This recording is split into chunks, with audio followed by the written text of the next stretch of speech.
do Zoom. O MBA de Gestão Empresarial é o carro-chefe da Fundação. Nas 105 cidades do Brasil, se uma cidade lá do interior tiver uma turma de MBA, essa turma é Gestão Empresarial. É o curso mais vendido da Fundação, que tem como função, foi desenhado, né, para desenvolver as competências essenciais para o gestor e para o empreendedor.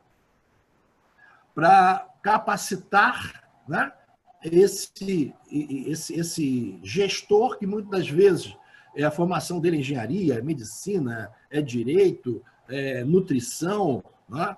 São diversas áreas que é a formação básica dele, mas ele está assumindo cargos de gestão, de gerência, ou já assumiu e sente necessidade, né, de desenvolver competência na área de gestão de pessoas, na área financeira, na área de marketing, na área comercial.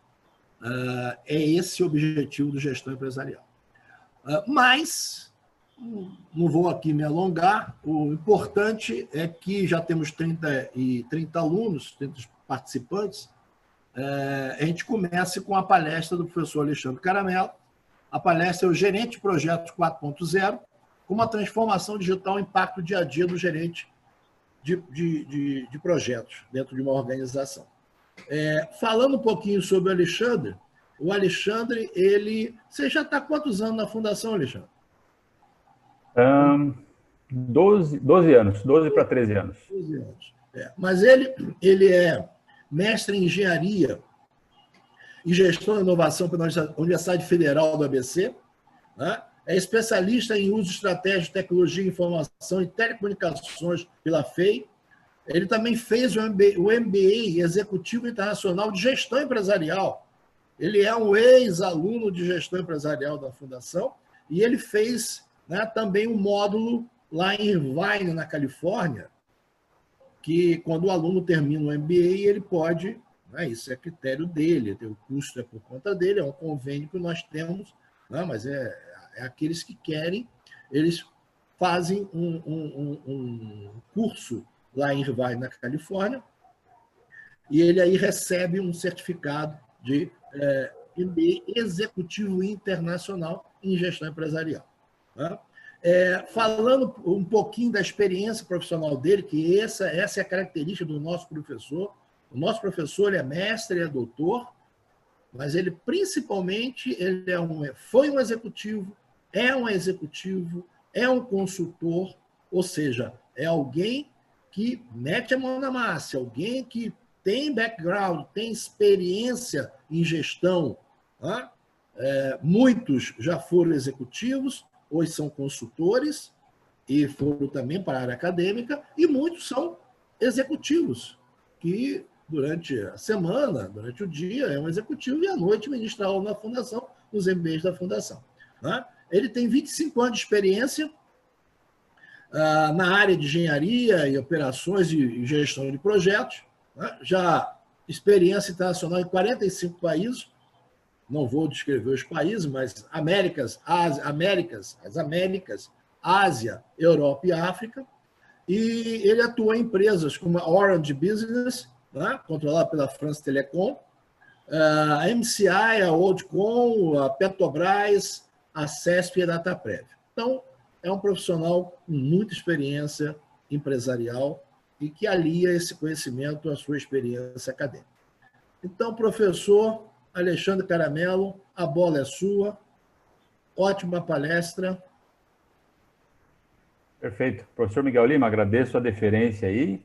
É uma honra e uma satisfação estar aqui a convite da Fundação Getúlio Vargas, representado aqui pela figura do professor Miguel Lima, o querido coordenador aí, e a Renata, que está nos ajudando aí no chat, recebendo as eventuais dúvidas que possam aparecer, ainda que no final dessa apresentação vocês vão ter acesso às perguntas, a gente vai ter um bate-papo aí tranquilo sobre isso. Então, estou muito feliz de estar aqui com vocês na noite de hoje, discutindo essa figura aí do gerente de projetos 4.0, né? E aí entender como que a transformação digital impacta o dia a dia desse profissional. Então, independente se você já trabalha como gerente de projetos ou se você quer se tornar um gerente de projetos, você sabe, evidentemente, que a estratégia da organização vai acabar se desdobrando em projetos. Então, esse conhecimento vai ser muito útil aí para você ao longo da sua carreira executiva. Só para te advertir o seguinte, no final dessa palestra tem um presente meu para você que gosta de projetos, que curte, então espera aí, fica até o final com a gente, que tem um presente meu aí para você, ok? Muito bom. Aqui, o professor Miguel já fez a gentileza de me apresentar, então não vou me alongar. O Alexandre, Oi. pode colocar, você já está na tela principal, né? Já estou. Tá Deixa bom. eu já estou na tela aqui. Okay. Deixa eu ver aqui, só se eu estou direitinho aqui. Perfeito. Eu estou evidenciado aqui. Então... perfeito. Já estou aqui na tela principal. Bom, então, pessoal, o professor Miguel Lima já me apresentou, né? Já não cabe mais falar de mim, vamos falar de gerente de projeto agora. Vamos falar como é que esse cara atua. Mas para falar da noite de hoje, pessoal, eu queria contar 3 histórias, ou melhor, 4 histórias para vocês. Do Rafael, do Jonas, da Marília e do Tibúrcio. São 4 gerentes de projetos diferentes. E a gente vai ter a nossa discussão de hoje pensando nessas 4 figuras e como que eles fazem para gerenciar esses projetos tão diferentes, né? Como você pode ver, o Rafael trabalha numa startup. Ele precisa entregar projetos que têm a ver com o cliente, que melhoram a experiência do cliente, desse aplicativo de mobilidade aqui. Então, ele precisa coletar as impressões dos usuários, de todo mundo que vai interagir com o aplicativo e construir um produto de um projeto. O Jonas está envolvido em projetos sociais. Com a pandemia agora, ele se viu apurado, porque ele precisava levar a internet de alta velocidade para as comunidades que não têm a mesma facilidade que a gente e que têm que estudar, e têm que progredir mesmo na crise, mesmo em situações adversas como essa.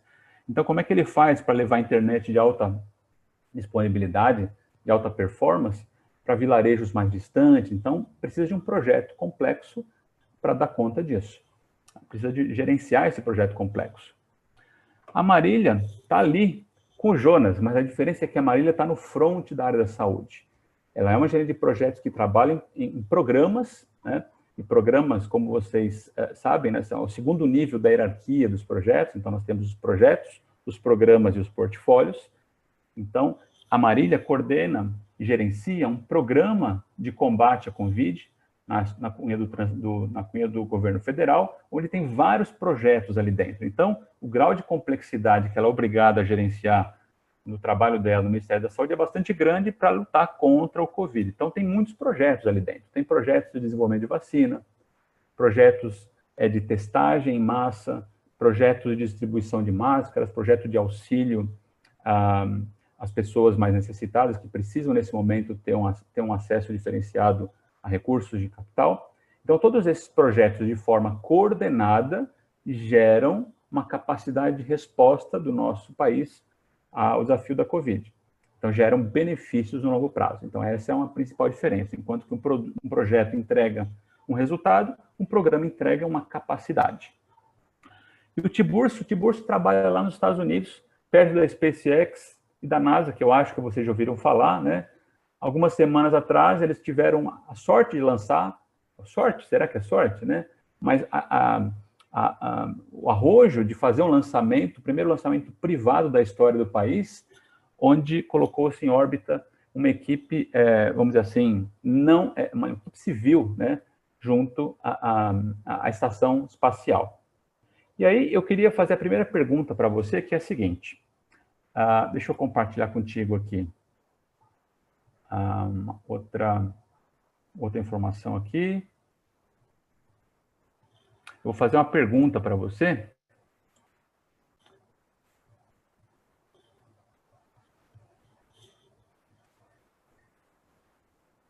Então é o seguinte, qual será, na sua opinião, o maior desafio nos projetos do Rafael, do Jonas, da Marília e do Tibúrcio?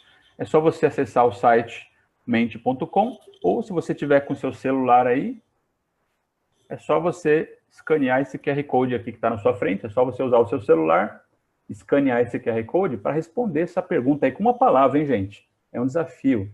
Uma palavra para dizer qual é o principal problema no gerenciar desses projetos aí do Rafael, do Jonas, da Marília e do Tibúrcio. Essa pesquisa vai ficar aberta até o final e no final eu compartilho com vocês aí os resultados. Então, você pode escanear esse QR Code com o seu celular, ou acessar esse site aí com o seu celular, www.mente.com, e o código é 636714, para você dizer em uma palavra qual que é o principal desafio nesses projetos que eu compartilhei aqui com você, ok? Muito bem, vamos voltar aqui para a gente poder continuar.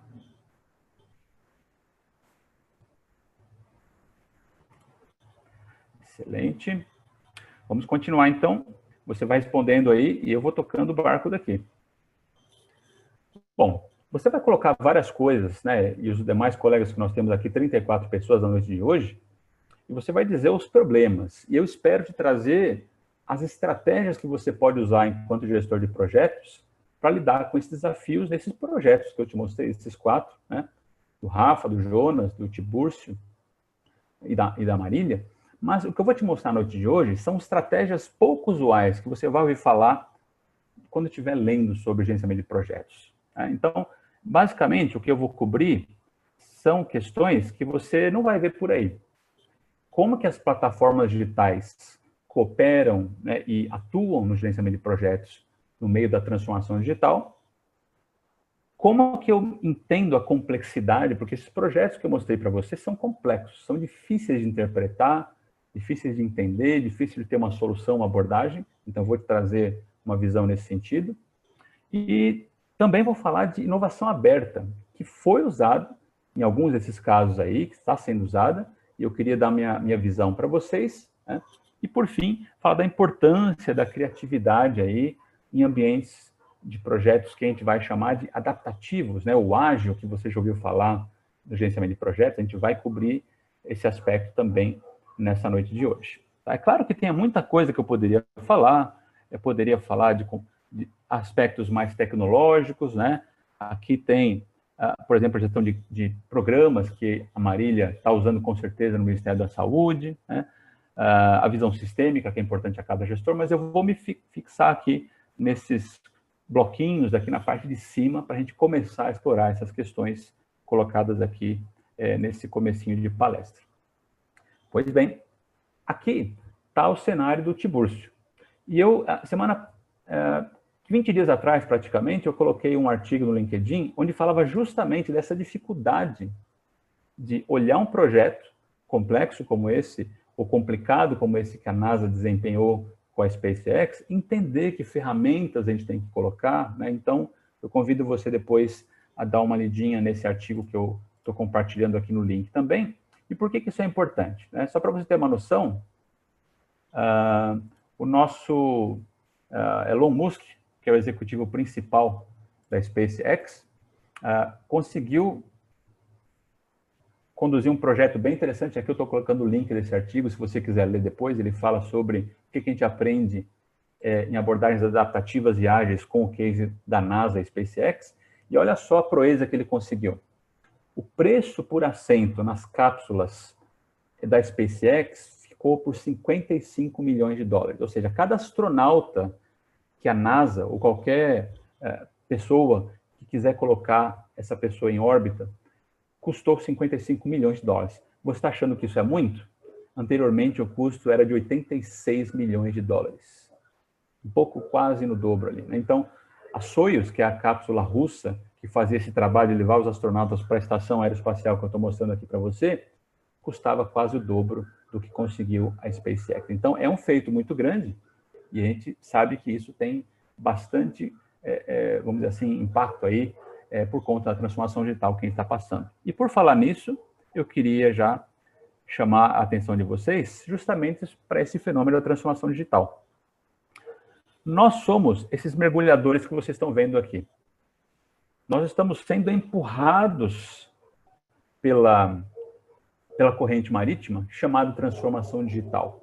Né? Para aqueles que já tiveram a chance de mergulhar, sabem muito bem como é que uma corrente oceânica é difícil de você gerenciar, porque ela vai te empurrando, e é justamente o que está acontecendo.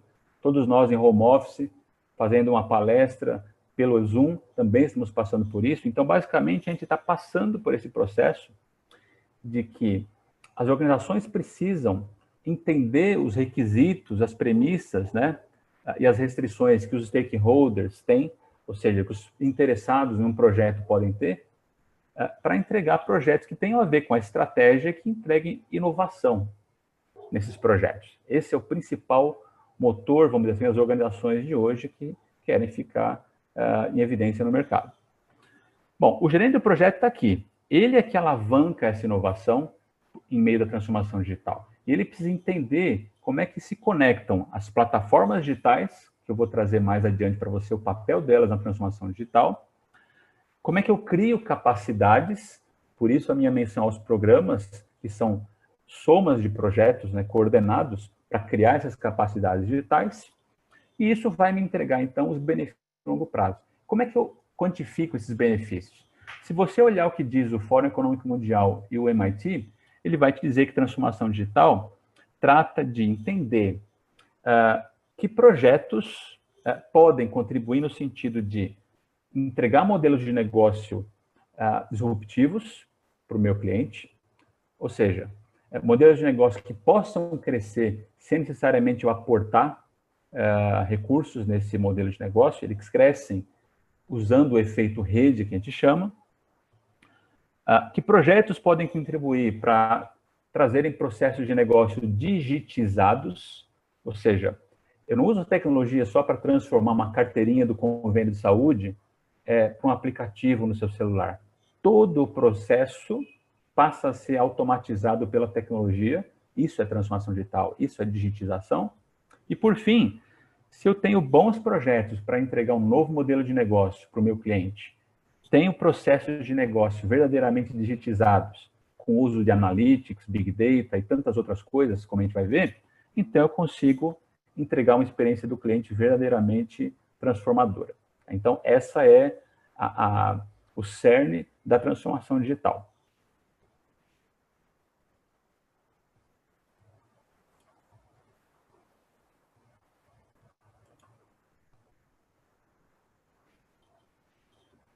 Bom, e como é que estão as empresas nessa situação toda, gente?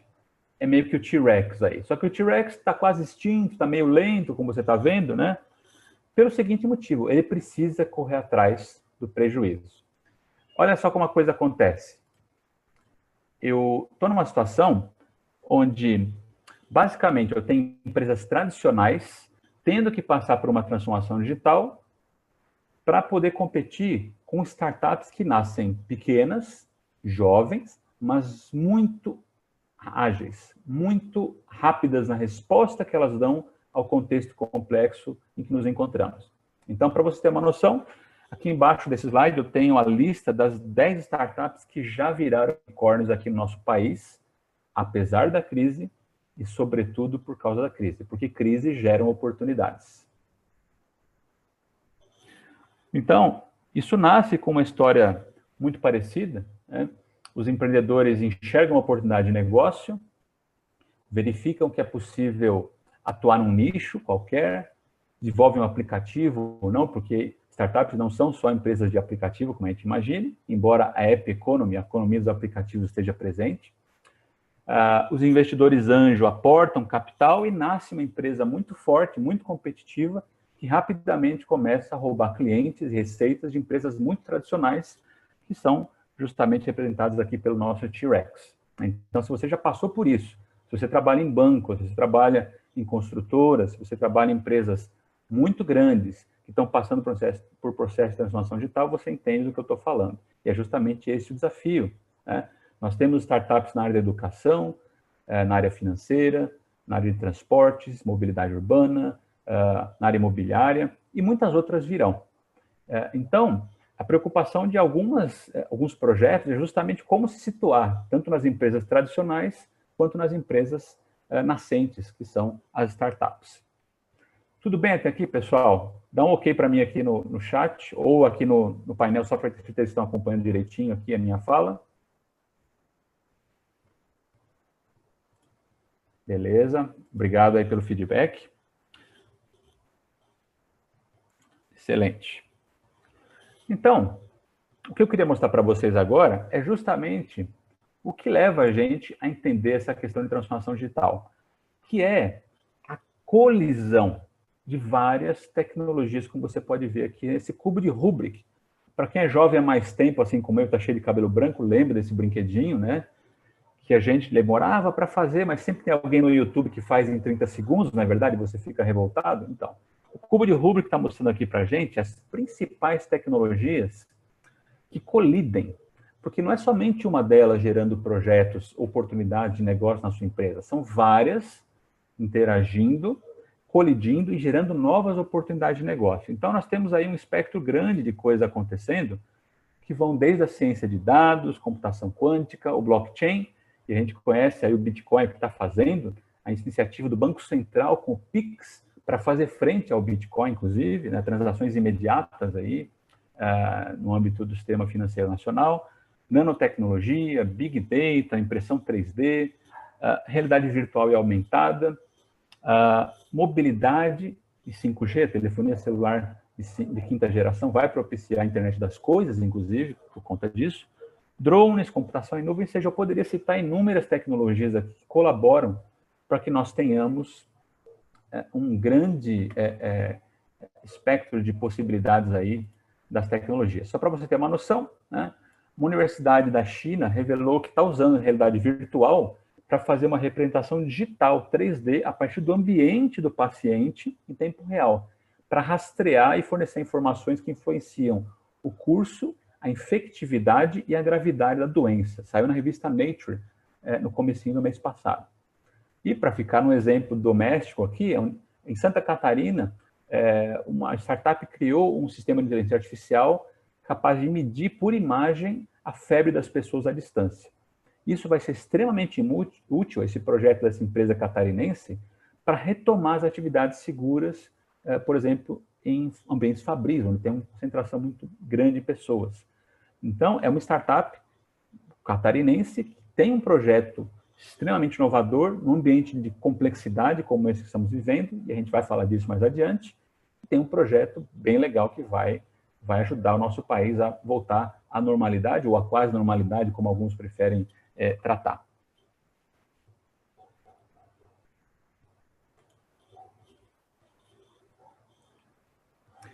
Bom, no meio dessa confusão toda de transformação digital e pandemia, e a transformação digital traz aspectos interessantes que eu queria comentar com vocês aqui, é justamente o fato de que você não está mais lidando só com seus clientes, você está lidando com redes de clientes. Eles se falam, eles se conectam no Facebook, no Instagram, no WhatsApp, ou qualquer rede social, no Telegram, porque tem mais, enfim, benefícios aí do que o pessoal que não quer usar o WhatsApp. Mas a questão é, eu tenho redes de clientes. E para as redes de clientes, não basta simplesmente eu ofertar um produto diferenciado. Seja ele um produto digital, um aplicativo, um serviço, ou seja um produto físico que tem um componente digital. Lembre-se, em tempo de transformação digital, eu estou lidando com plataformas. Eu ofereço os meus produtos em plataformas. Você agora está falando comigo aqui por meio de uma plataforma chamada Zoom. Eu estou lhe oferecendo um serviço, que é a palestra, e você vai interagir com seus colegas nessa plataforma. Ou seja, mudou a dinâmica de entrega desse serviço que nós estamos oferecendo por meio da Fundação Getúlio Vargas, que é essa palestra. Então, isso muda a lógica, porque eu consigo escala rapidamente. A plataforma está pronta, eu posso colocar quantos produtos eu quiser em cima dela e eu ganho escala. Isso me permite crescer para uma situação que eu chamo de organizações exponenciais, que é o que o livro do Salim Ismail trata, organizações exponenciais. Eu cresço de forma escalada, rapidamente, sem necessariamente aportar recursos. Se, e somente se, eu entender que os dados são o novo petróleo. Os dados são ativos organizacionais muito importantes que eu preciso ter em mente para capturar as informações, os dados relevantes dos meus clientes, dos meus apoiadores, dos meus detratores, quem fala de mal de mim na web. Eu preciso saber por que ele está falando, como eu posso ajudar, como eu posso atuar nisso. Então, os dados são um ativo organizacional importantíssimo na tomada de decisão de qualquer empresa. Qualquer produto, qualquer serviço que ela vai lançar, qualquer reposicionamento de marketing que ela vai fazer, ela tem que levar isso em conta. Caso contrário, ela não consegue responder com agilidade, que é justamente isso, não é rapidez. Agilidade é de se adaptar rapidamente ao contexto que te cerca. E é justamente isso que a gente vai falar a seguir, onde a gente fala de agilidade, inovação.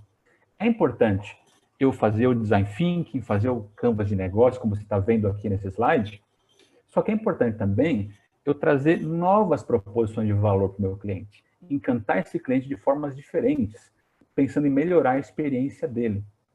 Então, quer dizer, a gente precisa colocar o cliente no centro das nossas visões de produto, de negócio, de estratégia, para que faça sentido toda essa transformação digital que a gente está passando e que o gerente de projeto, evidentemente, precisa pensar.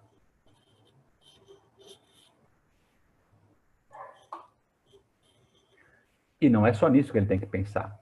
Já que os dados são ativos organizacionais importantíssimos, lembre-se, tome cuidado com esses dados.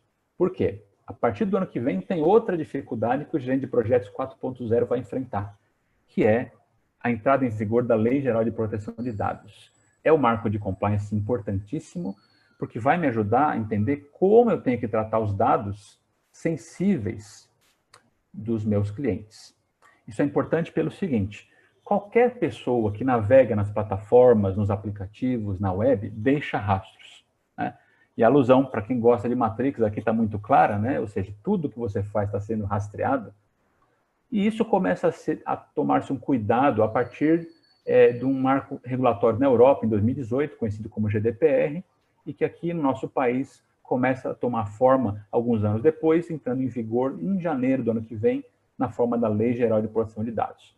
Então, eu preciso ter visões importantes sobre como os dados são tratados no meu projeto. É um desafio muito grande para o gerente de projeto, porque todo mundo estava naquela febre, naquela vibe de se transformar digitalmente. Vou coletar os dados dos clientes, vou jogar no Big Data, vou aplicar inteligência artificial e vou ter a resposta que eu preciso. Cuidado, você vai tomar cuidado por causa da Lei Geral de Proteção de Dados. Então, essa questão de dados anonimizados, ou seja, eu tiro as cascas de informações que podem caracterizar o indivíduo e coleto só o que realmente é importante de cunho estatístico para que eu possa tomar decisões importantes.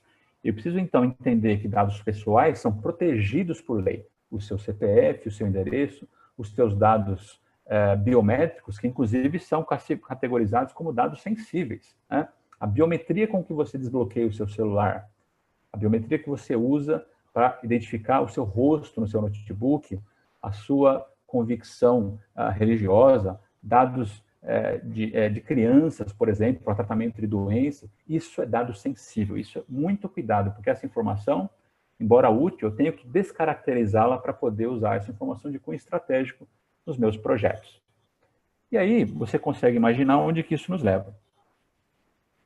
Caramba, professor, o negócio está ficando complicado. Eu diria mais, além de complicado, ele está ficando complexo.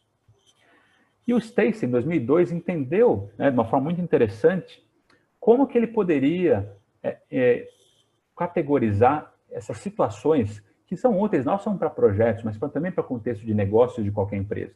Que é entender quando algo é simples, quando algo é complicado, quando algo é complexo e quando algo se torna caótico. E aqui eu encaixo para vocês como que a visão de gerenciamento de projetos pode ajudar o gerente 4.0 a lidar com isso. É o seguinte, eu tenho projetos onde há uma necessidade de que eu faça um planejamento extenso e detalhado do que vai acontecer quando eu colocar em curso o plano de projeto. São abordagens que a gente chama de preditivas. Né? Preditivas e muitas vezes prescritivas. Ela te diz, faça isso, faça isso, faça isso, no final você tem um projeto entregue no custo, no prazo, na qualidade. Isso funciona muito bem para situações simples e algumas situações complicadas, onde eu consigo seguir um padrão. Por exemplo, o PMBOK Guide, o Prince 2 e tantos outros aí que vocês eventualmente conhecem. O problema é a quantidade de projetos complexos está aumentando. E para isso eu preciso lançar mão da visão adaptativa ou ágil, que vem com metodologias como o Scrum, que você conhece bem, já ouviu falar, e é a mais utilizada abordagem ágil que nós temos para desenvolvimento de produto. E produto é um produto de projeto para esse tema de discussão que a gente está tendo. Então, essas visões preditivas e ágeis, adaptativas, se você preferir, acontecem nesse cenário de complexidade. Porque se eu for para o caótico, aí eu estou perdido. Aí nem o gerente de projetos 8.0 vai dar conta do recado. Então, eu preciso sair o quanto antes do caos para poder gerenciar bem os meus projetos. Okay? Então, perceba que eu estou lidando com, muitas vezes, instabilidade dos requisitos. O que é verdade na semana 3 não é mais verdade na semana 5. Então, essa instabilidade dos requisitos exige de mim que eu tenha uma abordagem mais adaptativa. E o mesmo para incerteza técnica. Quando tem certeza técnica da, por exemplo, a eficácia de vários componentes de vacina ou de qualquer produto do projeto que eu estou desenvolvendo, eu preciso ter uma abordagem mais adaptativa, onde iterativamente eu vou construindo o produto daquele projeto, que pode ser um resultado, né, um produto ou um novo serviço, na definição do PMI, como a gente sabe. Então, essa história de simples, complexo, complicado e caótico nasceu com um cidadão chamado Snowden, David Snowden, que aqui eu trago o modelo 3D para você ver como que essa história funciona. Além do caos, eu tenho uma zona cinzenta ali onde você não consegue dizer onde você está. Aí é pior que o caos, eu diria, porque você não consegue classificar se o seu contexto da sua empresa ou o seu projeto está no caos, está no complexo, no complicado ou na desordem, simplesmente. Então, a saída eu preciso desenvolver estratégias, né? E o modelo Knevin, essa palavra difícil, né? Knevin, escreve-se Synefin, depois, lá no primeiro slide que eu compartilhei com vocês, está escrito como se escreve em inglês e como se fala em gaélico, que é a língua dessa palavra, me explica o seguinte: eu quero sair do caos o quanto antes. E eu posso ter uma abordagem onde eu tenha mais controle, para levar esse projeto para o domínio do complexo, onde, com dificuldade de interpretar, porque o complexo também não é fácil, né? Então, o complexo é o desconhecido, onde causa e efeito só podem ser reduzidos em retrospecto. Então, só olhando o passado é que eu consigo entender a coisa toda, né? Então, não tem respostas corretas para o complexo, mas ainda assim é melhor do que o caos. O caos é impossível de ser compreendido, né? Então, causa e efeito não são claros, você não tem padrões para você identificar. Então, eu respondo para trabalhar, para tirar a empresa do caos, o projeto do caos, para colocá-lo aqui. Uma vez no complexo, pode ser que tenha aspectos dele que eu consiga colocar no complicado, quando eu entendo melhor o que está se tratando. Eu tenho um histórico.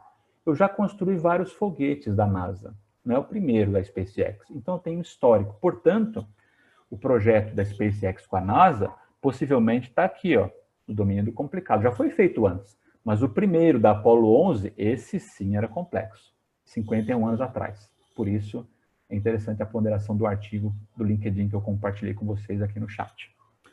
Então, o projeto simples, ou o contexto simples, tanto da minha empresa quanto do meu projeto, me ajuda no seguinte: eu faço X, acontece Y. Existem regras em vigor, melhores práticas são facilmente aplicáveis. Eu uso o PMBOK, o Prince2 sem problema nenhum, né?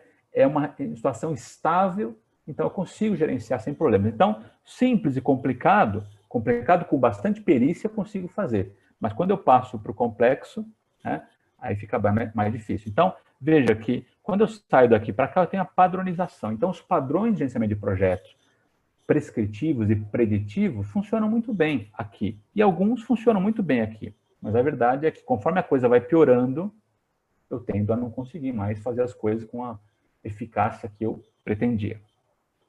Quando eu saio, muitas vezes, do simples, né, vou perdendo o controle do meu projeto, rapidamente eu volto aqui para o caos. Então, essa lógica é bem interessante para entender os nossos projetos. Bom, isso coloca o gerente de projetos 4.0 em uma situação bem curiosa, que é a seguinte, gente.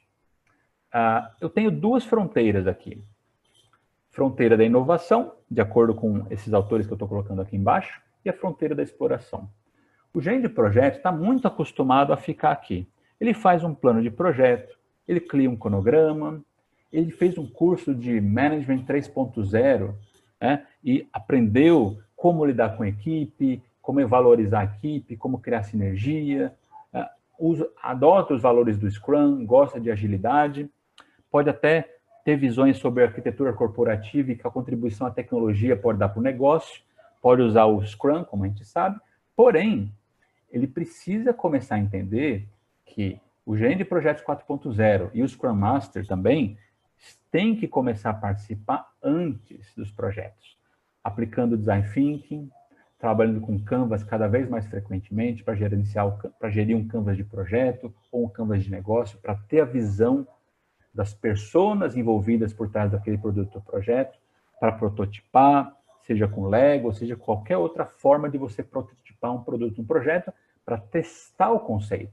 Então, enquanto aqui eu tenho o pensamento linear, eu tenho a viabilidade do projeto, uso o PMBOK Guide, uso o Prince2, eventualmente consigo também usar as abordagens ágeis para design de produto ou serviço, né? Eu preciso pensar também em escalar isso quando eu estou numa empresa muito grande. E aí nós temos os frameworks de escalada do ágil, né? O Nexus, o Safe, que são coisas mais complexas de se implementar, o Discipline Agile do PMI. Então, tudo isso está aqui, mas eu preciso começar a pensar aqui também. Preciso entender o Design Thinking, como é que eu uso ciência de dados para esse projeto, como é que eu uso o Big Data, eu preciso saber. Eu não preciso ser um expert nisso, mas eu preciso entender a contribuição que isso traz para o meu projeto, né? Então, eu preciso estar acostumado a errar rápido e barato e criar ciclos de aprendizado contínuo dentro do conceito de Lean Startup, preconizado pelo Eric Rice, né? O famoso livro aí, Lean Startup, Startup enxuta. Então, tudo isso faz parte daqui e os projetos, a incepção deles começa aqui, é um lugar que o gerente de projeto 4.0 e o Scrum Master precisam começar a fazer parte, tá?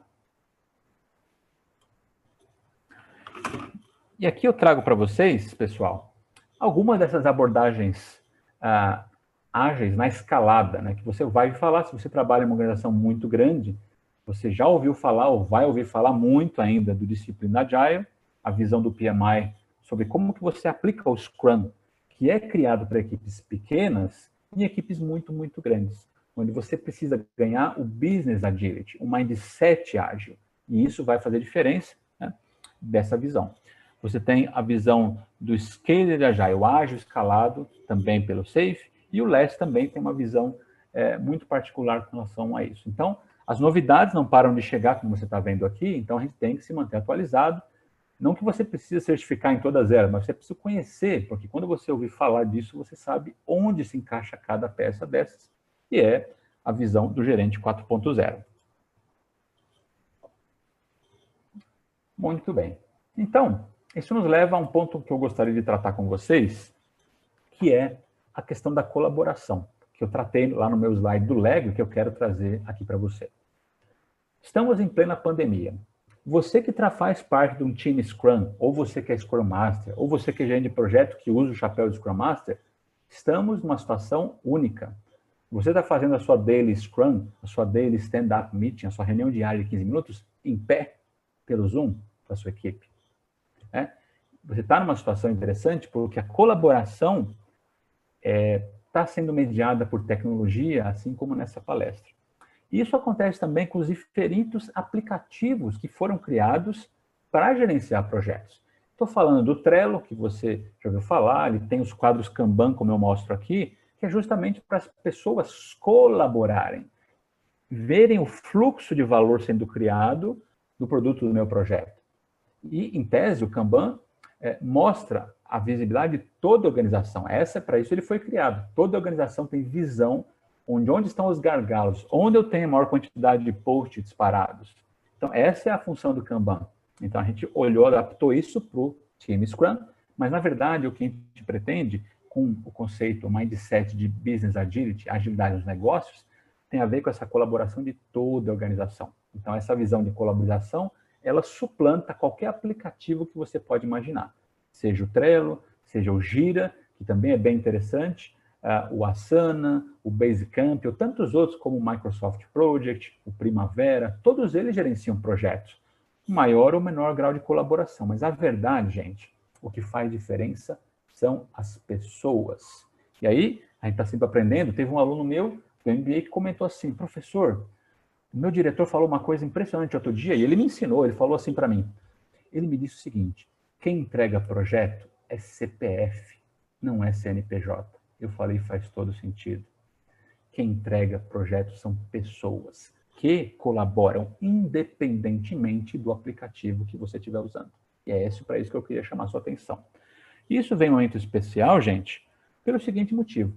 Está todo mundo assustado com a inteligência artificial. A impressão que dá é que vai surgir amanhã um exército de robôs, de chatbots ou de inteligência artificial que vai arrancar os gerentes de projeto ou o Scrum Master da sua função, que vai ser tudo automatizado. Não é bem assim. Eu chamo a sua atenção para o seguinte. De fato, se você tiver trabalhos repetitivos no seu projeto, onde você toda semana ou todo dia você vai tarefas rotineiras, então isso pode ser potencialmente automatizado por um robô, por uma inteligência artificial. Mas a verdade é que tem uma expectativa que isso aconteça num prazo aí de 60 anos, ou seja, é bem 40 anos daqui para frente. Então, quer dizer, é interessante a gente ter esse horizonte também. Então, eu tenho aqui algumas atividades interessantes onde, de fato, a inteligência artificial pode fazer diferença para o gerente de projetos 4.0. Por exemplo, diagramas de detalhamento de desenhos preliminares, construção civil. Tem muitas coisas que são feitas, né, e detalhadas que a inteligência artificial vai poder ajudar o gerente de projetos 4.0, vai acelerar o trabalho dele. Simulação de riscos, análise de vários cenários. Imagina o portfólio com, sei lá, 80 projetos lá dentro, um com risco contaminando o outro. Eu preciso entender isso dentro de um programa, certo? De um programa de transformação digital, que justamente é o que está acontecendo nas empresas. Se eu tenho um programa de transformação digital e tenho um projeto para a internet das coisas, para fazer medição de água nas casas das pessoas, eu preciso levar em conta o risco de intrusão desses mecanismos por hackers. Eu tenho que construir segurança no meu aplicativo, na minha plataforma. Caso contrário, eu não consigo entregar excelência no serviço. Então, essas simulações de riscos acontecem aqui também com inteligência artificial. Prevenção à fraude, se a gente imaginar os contratos inteligentes possibilitados pela blockchain, pela tecnologia por trás do Bitcoin, porque o Bitcoin é uma das aplicações da blockchain, das tecnologias de registro distribuído. Então, os contratos inteligentes hoje já conseguem entregar uma redução de 200 transições alfandegadas para 20. Imagina só, você ter 200 contratos sendo executados num container que sai de Singapura e chega no Porto de Santos, a minha cidade aqui onde eu resido, de 200 para 20 contratos. Isso é sensacional, se você pensar no potencial que os contratos inteligentes podem trazer para um projeto, por exemplo. E também para os processos rotineiros, evidentemente. Gestão do workflow. Quem vai mudar os post-its no seu quadro Trello? Será que você vai fazer isso ou será que a inteligência artificial vai fazer isso para você? Para pensar. Então, veja o quão mecânico é a sua atividade no seu dia a dia. Painéis de controle, os famosos dashboards, estimativas, para que nós sejamos menos pessimistas e menos otimistas demais, porque às vezes esse excesso de segurança mina a chance do projeto atender no prazo e no custo esperado. Você também pode trabalhar com interações mais complexas dos programas e portfólios, geração de cenários distintos, como inclusive acontece em muitas organizações que podem usar software de simulação de cenários. Então, essas são algumas visões que são minhas, também de outros autores que eu estou aqui citando, né? E aí, se a gente olhar toda essa mudança, né, qual que é a forma para você se manter competitivo como gerente de projetos 4.0? Se você pegar essa fórmula e analisar, você vai perceber que em 20 ou 30 anos, o que vai acontecer, ou melhor, a expectativa dos estudos que mostram, é que eu tenho um momento onde eu vou ter o gerenciamento de projetos autônomo, mas está muito longe ainda.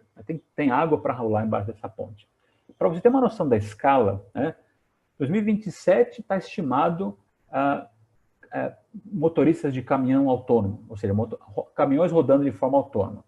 2049 é esperado que a inteligência artificial escreva um best-seller. 2054 que nós tenhamos robôs cirurgiões. E só em 2060 a inteligência artificial pode fazer tudo o que nós fazemos. Então, quer dizer, tem muito chão aí. Né?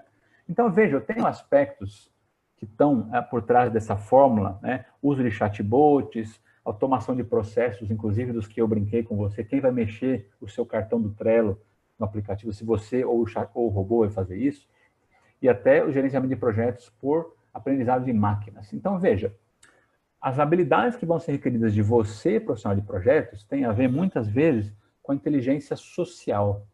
capacidade de interagir com os stakeholders e ler o ambiente. A máquina não vai fazer isso para você. Né? Pensamento crítico, inteligência emocional, a mentalidade solucionadora. Então, você olha, coloca no domínio complexo, no simples, no complicado e elabora uma decisão, uma solução para aquele projeto complexo. Essa colaboração vai ser única dos seres humanos. Então, isso não vai ser substituído nunca. Então, quer dizer, eu preciso ter a habilidade de gerenciar os stakeholders, ter empatia com os meus clientes, que vão ser objeto do meu produto, do meu projeto.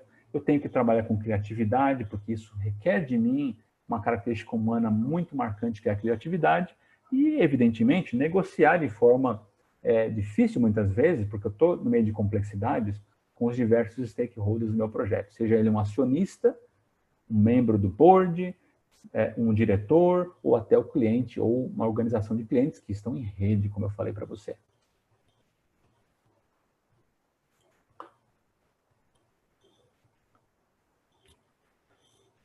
Bom, eu falei de plataformas, aqui eu queria trazer um exemplo muito emblemático para vocês, que é o seguinte, gente. Uber, ou Cabify, ou 99, qualquer um que seja a sua preferência. Qual que é o efeito da plataforma para qualquer produto do projeto que eu lanço?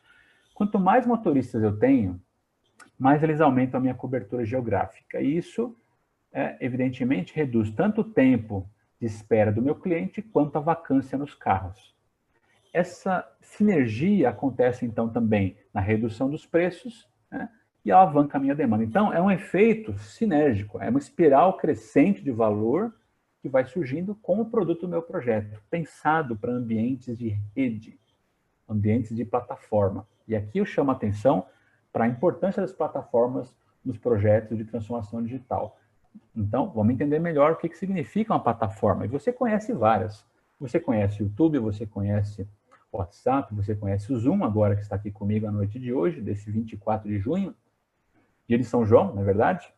Olha só, plataforma. Como é que eu desenho uma plataforma que tem sentido para as pessoas? Eu tenho que olhar 3 pontos. Conexão, fluxo e gravidade. A minha plataforma só vai atrair os meus clientes, se meus projetos de transformação digital vão ter que, muitas vezes, lidar com plataformas, se for fácil para as pessoas se conectarem e compartilhar os serviços. Se for interessante para eles, ou seja, como é que eu desenho os incentivos? Como é que eu dou benefícios para esse cliente se conectar no YouTube? Por que ele vai consumir os vídeos no YouTube? Por que ele tem desconto na Amazon se ele avalia 10 ou 20 produtos? Ele tem que ter um benefício. Então, o desenho de incentivos é tal que eu preciso criar sistemas de reputação e de precificação adequado para quanto mais as pessoas usarem as plataformas, lembre, os meus clientes estão em rede. Eles formam essa rede e chamem mais e mais pessoas para o meu produto do projeto. E o fluxo, como é que eu gero valor nessa plataforma? Isso me leva a um ponto muito importante. Você vai se conectar na sua plataforma usando a sua conta do Google, do Facebook, do Instagram. Quando você conecta diferentes aplicativos, né, você trabalha com um conceito que a gente chama de API. Né? Então, a API, ela estimula, né, ela é um meio padronizado e agnóstico para que eu possa conectar as pessoas, as coisas e ecossistemas de uma forma nunca antes vista. Então, as APIs são as habilitadoras das plataformas digitais. E é um ponto muito importante de eu ter em mente, porque a sacada é entender o papel das APIs nessas plataformas digitais. Eu quero conectar minha conta Google com o Facebook, com o Zoom, com o Instagram. Então, como é que eu faço isso? Por meio das APIs, onde eu consigo entregar várias coisas, inclusive a inovação aberta. A inovação aberta, os famosos esforços de hackathon que você já ouviu falar, são feitos muitas vezes usando as interfaces de programação das aplicações, que é o que quer dizer uma API. Okay? Só para você não ficar triste, eu vou te dar um exemplo bem interessante sobre como as plataformas são poderosas, pessoal. Eu quero saber aqui quem no chat gosta de mel. Você pode dar o joinha aqui para mim, ou você pode dar o ok no chat, se você preferir.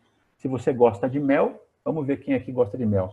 Professor, mas o que tem a ver mel com gerente de projeto 4.0, com transformação digital? Você está ficando louco? Não, não estou não. Espera aí que eu já vou te contar essa história aqui. Deixa eu ver aqui. Beleza. Eu gosto de mel com iogurte, com granola, acho muito bom nas frutas, mas eu vou te contar essa história da Flow, que é uma startup australiana.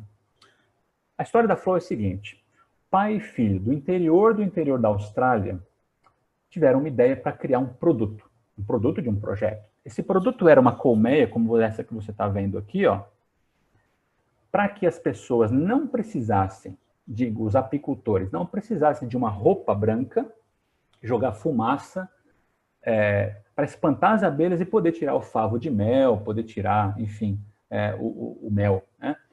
Então, isso é um produto diferente, mas eles queriam testar esse conceito. O que eles fizeram? Então, eu vou gerar o quê? Um MVP, um produto mínimo viável, e para isso, eu preciso de grana. O que eles fizeram?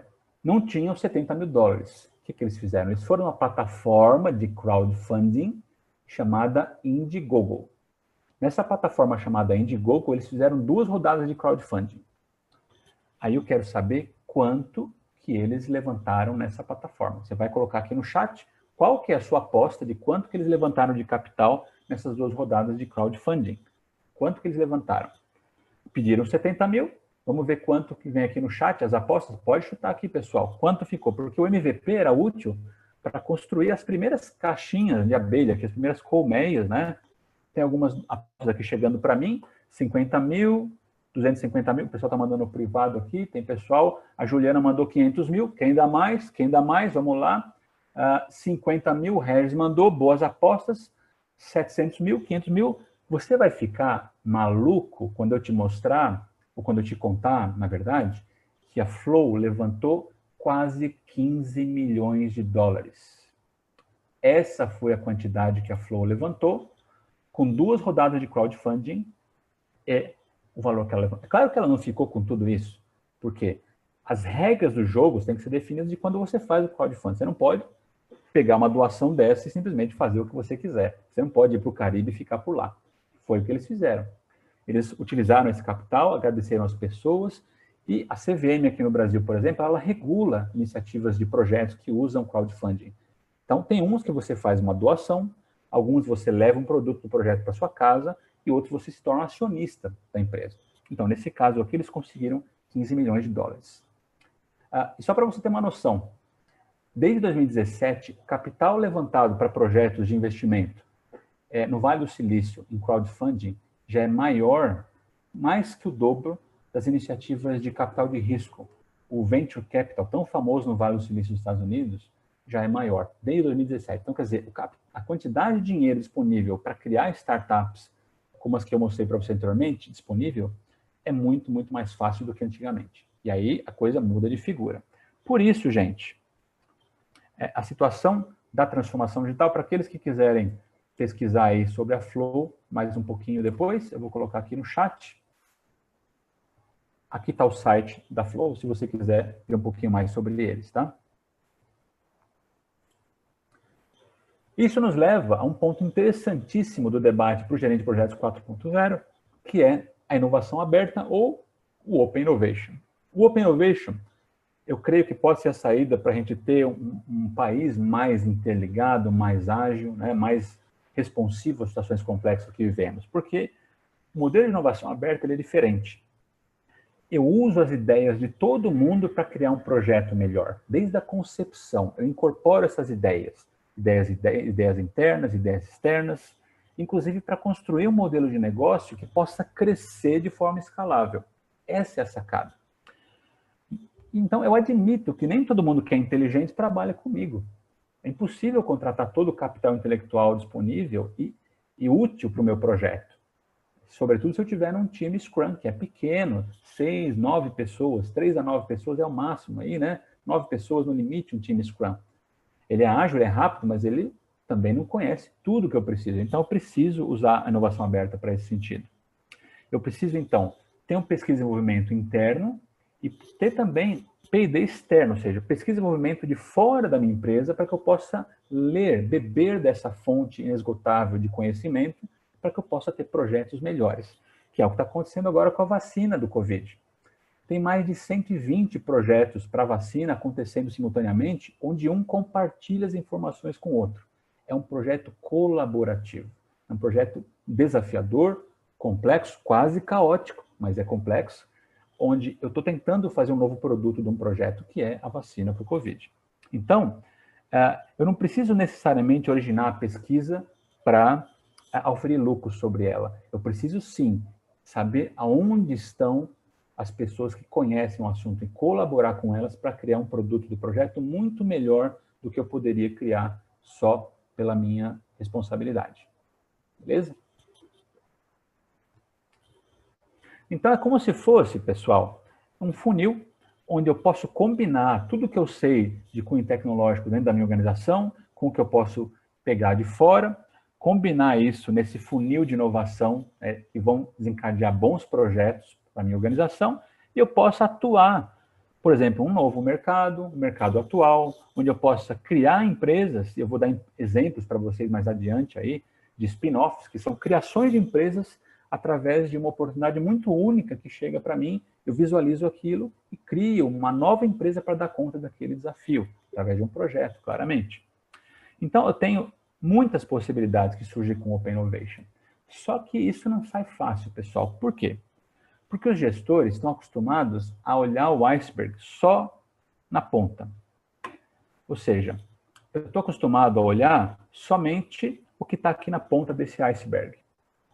Onde eu tenho modelos tradicionais, eu tenho uma visão de alto custo, um retorno muito previsível daquilo que está acontecendo no meu projeto, né, onde eu foco nas capacidades atuais que eu tenho. Então, isso é um ponto bem claro na inovação tradicional. Mas eu tenho todo um iceberg na parte de baixo, onde eu posso explorar novos nichos, desde que eu esteja disposto a investigar isso aqui. Um mercado-alvo diferente, um público-alvo distinto. Eu tenho um baixo custo de aquisição de novos conhecimentos. Por quê? Eu colaboro com as startups. Eu crio hackathons, eu crio desafios, onde, em vez de contratar 100 cientistas, eu dou um prêmio por aquele desafio. Então, os projetos passam a ser complexos, porque eu tenho um número grande de pessoas, mas eu preciso saber, conhecer estratégia de inovação aberta para lidar com esses projetos. Eu posso ampliar muito as possibilidades de colaboração com a inovação aberta, diversificar meu portfólio de investimentos de projetos e de produtos, evidentemente, e eu começo a criar capacidades. Lembra que eu falei lá atrás de capacidades organizacionais distintivas que você precisa para a transformação digital? Pois é, você consegue fazer isso com a inovação aberta. Então, perceba que com a inovação aberta, desde que eu esteja a fim de explorar esse iceberg, eu consigo não entrar numa fria no meu projeto, eu preciso criar novas situações para todo mundo. Aqui eu trago uma visão bem interessante de um holandês com quem eu colaborei um tempo atrás, que é o Jan Spruit, onde ele me mostra o 33 rotas para inovação aberta. Veja quantas possibilidades nós temos aqui, e eu queria mencionar algumas aqui para você. Aqui alguns exemplos que eu trouxe aqui. Spin-off. O Smiles, o programa de fidelidade que surgiu com a Varig anos atrás, virou uma empresa separada. Ele trata programas de fidelidade de forma totalmente distinta e muitas vezes vinculada à companhia aérea que originou esse projeto. Então, criou-se um projeto, esse projeto foi tão bem que eu costumo dizer que gerou um spin-off, que é justamente a situação do Smiles. Vários casos de inovação colaborativa e crowdsourcing da Lego. A Lego você conhece, sou fã da Lego. Por quê? Muitos dos produtos que você vê na prateleira foram criados pelos clientes, pelas pessoas. Inclusive, os casos dos kits dos robôs. Um caso interessante aí dos robôs que aconteceram foi o seguinte. As pessoas começaram a hackear o software que estava permitindo que os robôs fizessem movimentos. A Lego queria processar os clientes. Como é que pode? E a minha propriedade intelectual, como é que fica? Esse projeto é meu. Aí ela se deu conta do seguinte: e se eu me aliar com as pessoas? E se eu co-criar com as pessoas e der oportunidade de remuneração? Hoje, se você der uma ideia de um kit desses robôs, ou um kit de joguinhos, de brinquedo da Lego, e esse kit vender mais de um patamar, você ganha uma parte dos lucros. Olha que sensacional. Então, todo mundo começa a colaborar. É uma inovação colaborativa. Outro exemplo que eu até falei para vocês, o crowdfunding, ou seja, a Flow ajudou, né, ou melhor, foi ajudada por milhares de pessoas do interior de Goiás, Estados Unidos, na Europa, na Ásia, que tinham interesse em apicultura, mas me diga, qual é a chance dessas pessoas colaborarem com esse projeto se não fosse pela plataforma? Zero. E aí está o poder da plataforma. Temos aqui o Linux, que não deixa mentir, código aberto. As pessoas criam, né, voluntariamente o código aberto, que é usado de forma gratuita em milhares de computadores, servidores, inclusive. O código urbano. O código urbano é uma plataforma muito interessante. Eu vou colocar aqui para vocês um exemplo bem legal, onde eu tenho um site. Deixa eu colocar aqui para vocês. Esse site, que chama-se mananciais.tk, eu vou compartilhar com vocês nesse momento, é um projeto de dados abertos, pessoal. Então, para cada informação que eu tenho aqui, esses dados foram coletados por uma pessoa que está aqui embaixo, Miguel Peixe, numa plataforma chamada GitHub, onde ele pegou os dados abertos da Sabesp e criou essa interface legal. Imagina quantos projetos colaborativos você pode criar usando dados abertos do governo federal, do seu município, do Ministério da Saúde. Os dados abertos estão aí. Então, são projetos como esse que podem dar transparência para as ações governamentais, inclusive. E esse é um exemplo bem legal.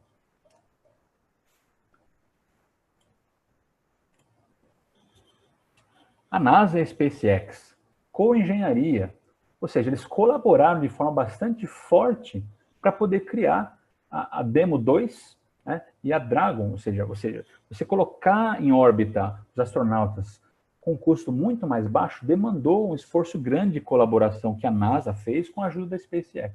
E, aliás, a NASA adora a inovação aberta, por isso que ela está reduzindo os custos com inovação e seus projetos.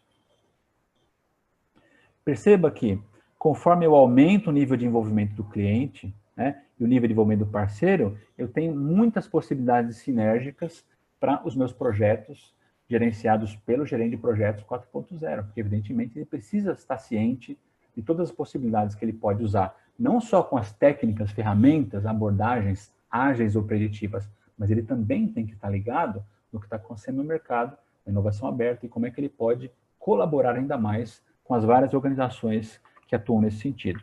Por fim, não menos importante, a Magazine Luiza, inovação e modelo de negócios. Vários anos atrás, a Magazine Luiza lançou o primeiro modelo no país de social commerce. Você abre a sua loja no Facebook, você vende os produtos para a sua rede de contatos e você fatura tendo uma representante da Magazine Luiza.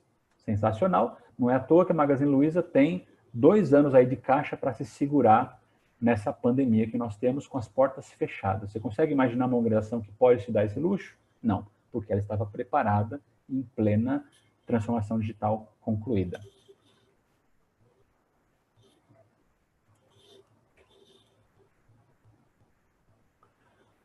Muito bem. Então, uma coisa importante que nós temos que ter em mente, pessoal, para fechar mais ou menos a nossa discussão, é que independente da década que você nasceu, se você aprendeu, ou se você começou recentemente na jornada de projetos, entenda que a transformação digital chegou para todo mundo.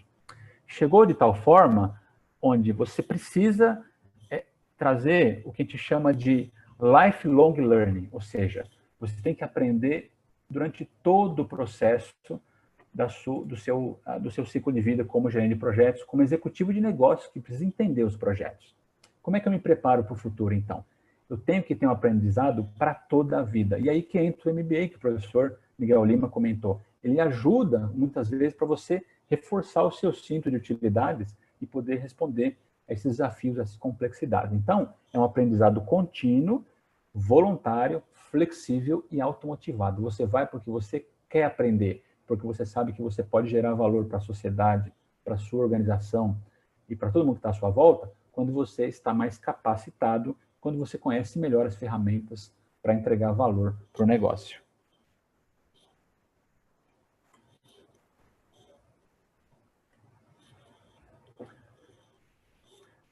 Então, você, enquanto gerente de projeto, enquanto Scrum Master, né, que é diferente do gerente de projetos, como a gente sabe, você precisa tomar cuidado com o quê, pessoal? Não adianta eu ter técnicas e ferramentas, visões ágeis, sem rodar uma um planejamento de uma sprint, eu sei usar um cronograma, sei fazer análise de riscos, se eu não uso a parte da empatia, se eu não sei usar soft skills, né? Então, isso é um aspecto importante que a gente tem que ter em mente para alavancar os nossos projetos com melhor resultado. Então, isso é um ponto grande. Eu preciso fazer o link aqui e aprender que o que vai fazer diferença em contexto de intensa tecnologia é a minha empatia, a minha colaboração, a minha criatividade para colaborar com as pessoas.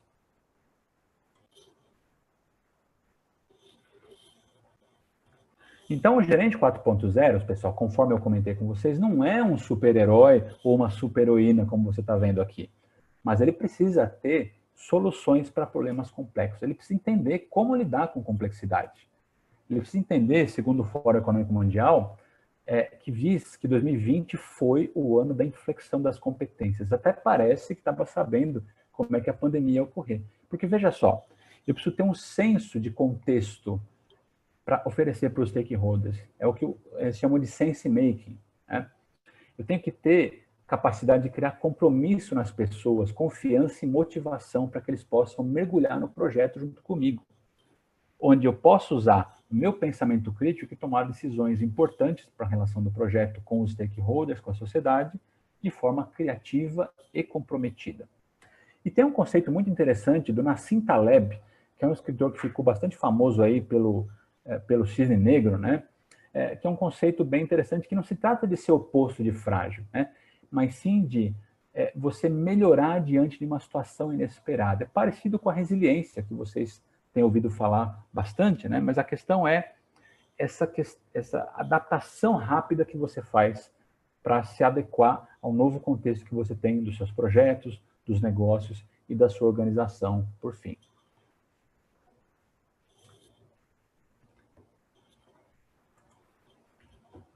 Muito bem.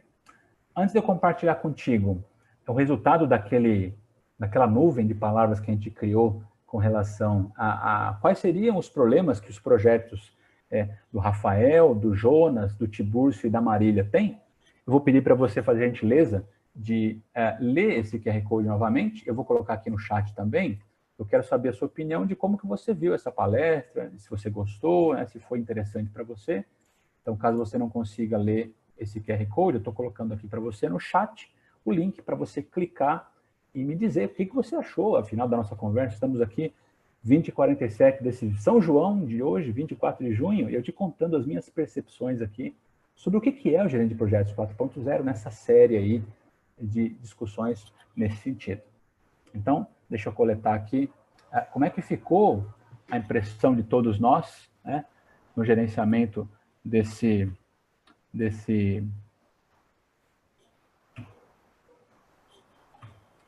projeto. Muito bem. Deixa eu ver aqui.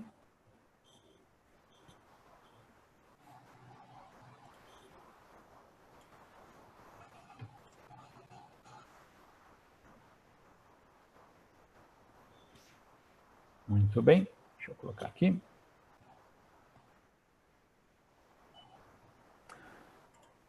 Por algum motivo eu não estou conseguindo abrir os dados aqui da pesquisa, mas eu já queria, antes de dar meu presente para vocês, e agradecer ao professor Miguel Lima e a Renata que estiveram conosco, mandar meu presente aqui pelo chat para você, que a força esteja com você nos seus projetos, na sua vida profissional. Eu vou mandar aqui para você um arquivo, que é o seguinte. Deixa eu ver aqui. Eu espero que você goste, evidentemente. Para você que gosta de Scrum, que gosta de agilidade, né? Eu tenho aqui um presente que eu acho que vai fazer sentido para você.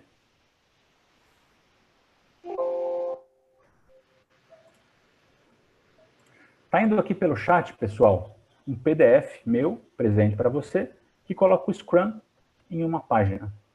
Tá? Esse aí, se você clicar agora, tem um arquivo em PDF para você baixar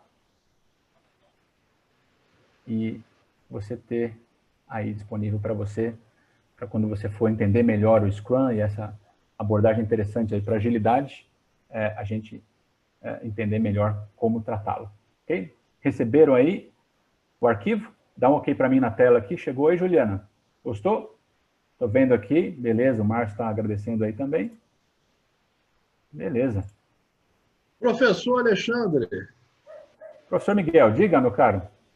eu queria agradecer essa palestra que eu estava aqui acompanhando, trabalhando e acompanhando. Que bom, Tá? que bom. E eu acho que todos gostaram muito. Tá? Queria agradecer muito a sua colaboração. Tá?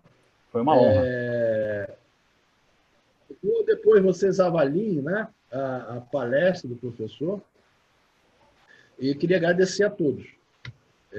E nós vamos estar sempre fazendo palestras, chamando diversos professores da Fundação, e eu acho que é interessante, né, para a gente, nesse momento aí de quarentena, a gente ter atividades e estar, na verdade, trabalhando a nossa cabeça, né? Trabalhando tendo uma nova visão de mundo, porque o mundo após a pandemia, a gente vai ser outro, né, Alexandre? Já era competitivo, vai ser muito mais competitivo. Né? Tanto as pessoas como as empresas, elas vão ter que se reinventar, né? Porque realmente a competitividade vai ser muito forte. Então, só que, novamente, professor Alexandre Caramelo, agradecer a sua gentil, a sua maravilhosa palestra e agradecer a todos que assistiram. Perfeito. Estou Obrigado. aberto aí para perguntas aí que vocês possam ter, pessoal. Temos aí uns minutinhos aí, né, professor Miguel Lima? Fica à vontade. Muito Quem bem. quiser perguntar, quem não quiser perguntar. Só abrir o microfone, pessoal, ou então mandar pelo chat aqui a pergunta, né? Eu vou ter... o arquivo em PDF vai ser mandado para o e-mail de vocês. Tá? O arquivo em PDF do Scrum, você está falando, né, Patrícia? Está no próprio chat, é só subir um pouquinho acima. No chat, eu vou colocar aqui, Patrícia. Pode ser que, às vezes, pode ser que não chegue para você por causa da versão do navegador. Mas eu vou tomar o cuidado de mandar para a Renata esse arquivo, e ela pode, como é um presente, né? Ela faz chegar a vocês também junto com a apresentação. Já está aqui novamente. Eu mandei novamente aí, tá? Beleza, Patrícia. Enfim, estou aberto aí, pessoal. Quem tiver pergunta, dúvidas, vai ser um prazer aí saná-las, ou então a gente conversar aí um pouquinho aí sobre o que vocês desejarem.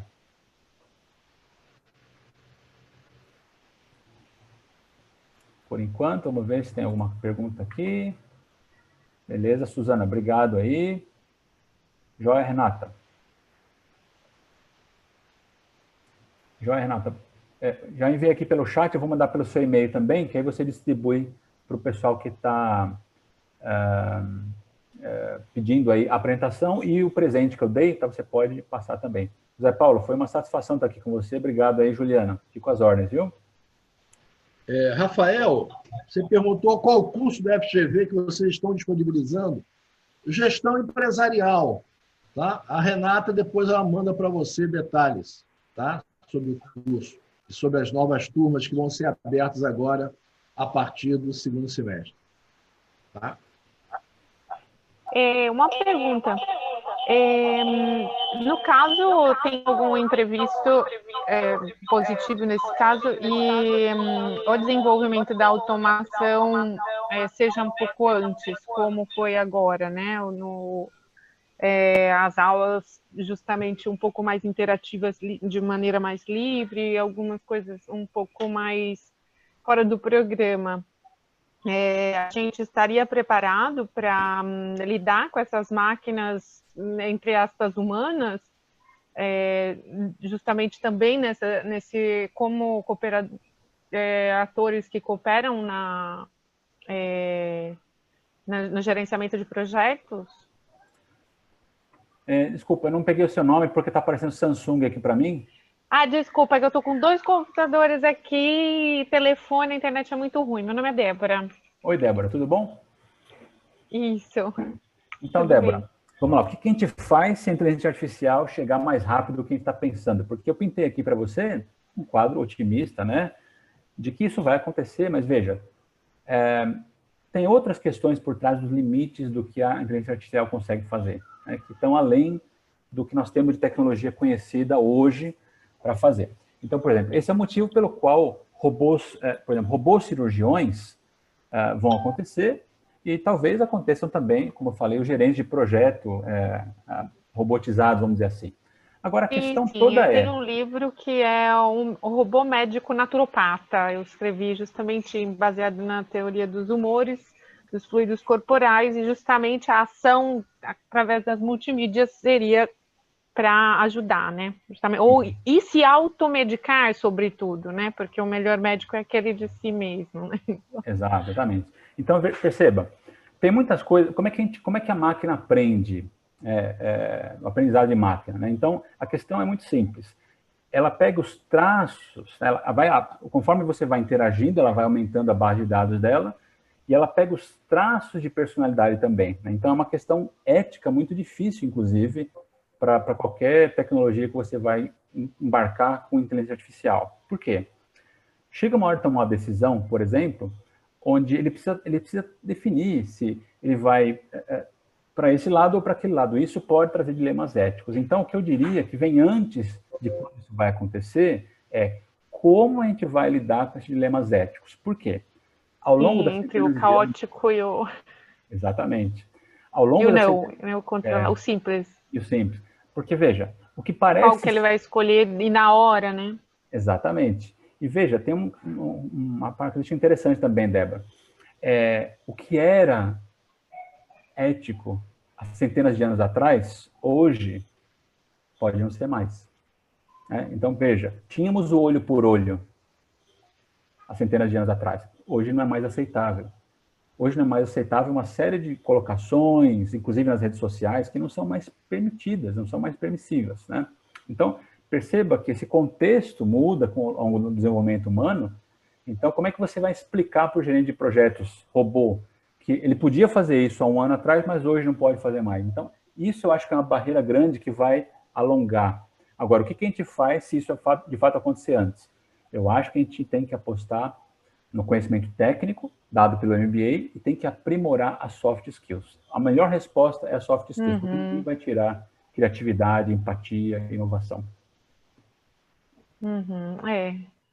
Acredito que seja um desafio já agora, né, para a gente nessa cultura digital. Pois é, quanto nós desenvolvemos a empatia com essa questão de pandemia, né? Isso é um exercício de empatia, de caridade, né? Enfim, poder fazer algo por alguém que está precisando. Muito bem, Claro. obrigado pela pergunta aí, viu, Obrigada. Débora? Imagina, espero ter respondido a contento. Sim, Mais sim. alguma pergunta, pessoal? Olhando aqui no chat, aparentemente está ok. Pessoal agradecendo aqui. Eu acho que é isso a noite de hoje aí. Acho que podemos fechar. Se alguém tiver mais alguma pergunta, pode colocar aqui. Deixa eu ver. Mandaram aqui mais uma aqui. Beleza. Muito bem. Gente, eu queria deixar meu abraço aí para vocês. Oi, Miguel. Novamente, obrigado, tá? Pela sua ajuda. Eu agradeço. Pessoal, deixa um abraço aí para vocês, então. Tá ótimo. E muito boa noite. Obrigada, um abraço. Tchau, gente. Até mais. Até. Tchau.